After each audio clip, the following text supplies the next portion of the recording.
Just stop thinking. It sounds really strange as a sports psychologist telling people to stop thinking, but sometimes that is just what you need to do. Have you ever been in a situation during competition where you can't stop thinking about what could go wrong and what you shouldn't be doing, and lo and behold, exactly what you were fearing would happen actually does happen? Now, the more you think about what not to do, interestingly, the more likely it actually becomes that you do end up doing that. So, for example, let's say you're a sprinter, right? 100-meter sprint. And your coach has told you, don't drop your shoulders and don't drop your head when you run. They're really clear, I don't want you dropping your shoulders or your head when you're running. And all that's going through your mind is that you can't drop your head and your shoulders, I can't drop my head, I can't drop my shoulders. Now you're probably, in your mind's eye, seeing yourself drop your head, drop your shoulders as well.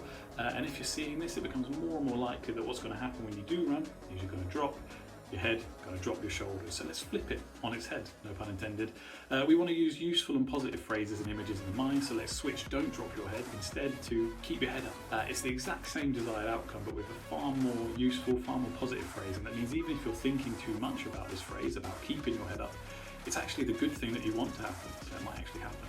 Be more likely to happen.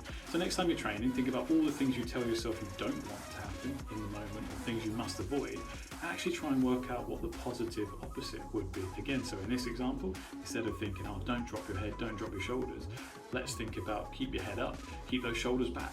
A much more positive way to look at exactly the same thing we want to be doing, but instead of filling our mind with images of things that we really don't want to do, we're actually filling them with things we do want to do. So we're making it more likely that we're going to do what we want to do.